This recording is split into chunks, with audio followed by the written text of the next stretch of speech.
the program committee for inviting me to give this presentation. And this was the title that was given to me to present.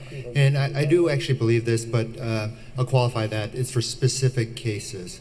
So here are my disclosures. None of them are really relevant for this discussion.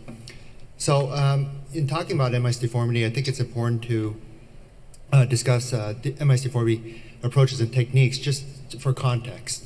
And it typically involves an interbody fusion and percutaneous fixation, some combination of likely multiple interbody fusions in conjunction with some sort of percutaneous fixation posteriorly. And the interbody fusion tends to mobilize the disc space, and that's what you need in a deformity correction. Remember, you have to introduce flexibility in the spine to allow correction. And this really can contribute to significant coronal as well as sagittal realignment. And there are multiple interbody techniques like the laterals, A-lifts, T-lifts. I don't need to discuss that. Osteotomies can be done, but it's much more challenging and I think less effective when you don't expose all the tissues and bone. You could resect the facet joints, but you don't tend to deal with the spinous processes so that can limit your sagittal correction. So the biggest limitation has been limited sagittal correction. And we all realize this, and as a consequence, there's an evolution of techniques. We just had a really good discussion about anterior column resection. But there's also multi-level anterior lateral techniques that can really recontour the kyphotic spine to get you your lordosis.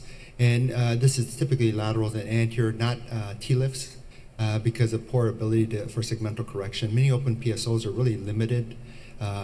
And hybrid options are feasible, but some would argue it's not really minimally invasive techniques because we're combining laterals with more of an open posterior technique for your correction.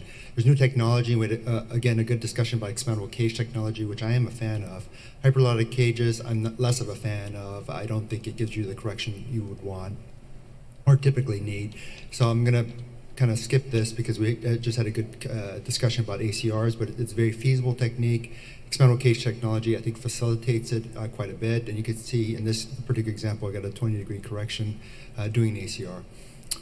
This is just expandable cage technology on its own. No ACR here, just a lateral with expandable cage. And even L23, you can get fairly significant segmental correction.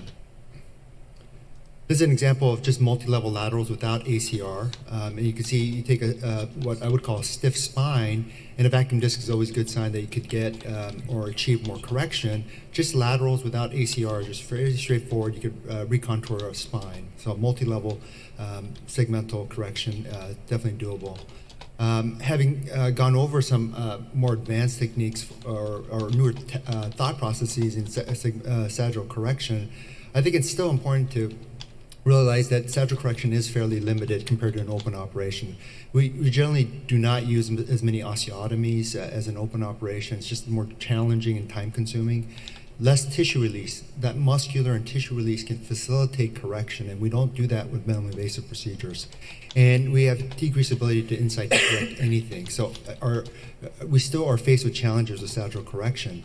And that's why I think real deformity, when it comes to real deformity correction, what can we do at MIS in a more consistent and reliable manner? And that's really coronal malalignment. I think minimally invasive procedures are really optimized for coronal correction. And there are significant deformities that are primarily coronally based, and I'm just going to give you a couple of examples.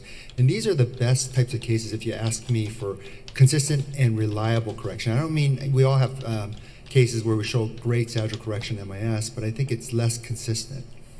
Here's just a couple examples. Here's a 56-year-old obese Jehovah's Witness. So it's a real challenge with blood loss issues. He's had prior L2 to S1 laminectomies, refractory back and right leg pain. As you can see here, he has a good degree of coronal shift to the right and associated back and right leg pain. And a big open operation is just not really feasible in a Jehovah's Witness. So this is fairly well corrected with a minimally invasive approach, and you can see here is a true stiff spine. It's not a flexible spine. Laterals from 1 to 5, and in this particular case, I did an MIS lift, and this was done 7 or 8 years ago. You can see you get a really good correction with very little blood loss. So this is the anterior posterior case, and we had about 250 cc blood loss for the whole operation. Very efficient and very appropriate for a Jehovah's Witness. Just another example of a 70-year-old woman. And again, this is primarily a coronal shift abnormality, as you can see here. Not much of a sagittal problem. And these types of patients exist. And laterals are perfect for this. Again, a very stiff spine. You can see she's very collapsed. And not much vacuum disc, but you're able to do I wouldn't say this is a fused spine, but it's very stiff. Laterals are very good in terms of rebalancing the spine coronally here. And just another example, and you can see she went from a 7 centimeter coronal shift to the left to a 0, essentially. So I just briefly want to talk about outcomes. There really is not good literature to this day, comparative literature. And this is pretty much the only one. It was just published last year from the ISSG group.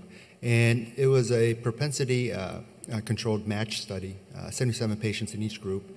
So they were matched for radiographic parameters as well as levels treated. So mean 6 levels in each group, more interbodies obviously in the MIS group versus open.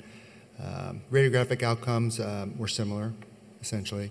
Now, these curves weren't huge. I mean, they're modest curves, like a mean 25, 26-degree coronal curve, and sagittally, not huge degrees of deformity. But the outcomes were very similar between groups. There were really no significant different clinical outcomes.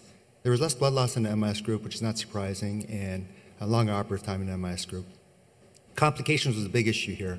Complications, major complications, were much more prevalent in the open group versus the MIS group. So similar outcomes, similar radiographic improvement, less complications, less bleeding. I mean, does that mean MIS is better? No. I think these are select cases, modest deformities, right? These propensity matched, so these weren't highly deformed spines. So MIS certainly has a role. Select patients, patient selection is key, like so much in our field. So in summary, MS deformity surgery is dependent on interbody fusion techniques for correction. Biggest limitation has been sagittal correction. We do have more techniques to combat this, but really it's a challenge. Coronal correction, I think, can be more consistently corrected with MS deformity, and really it comes down to patient selection. Thank you.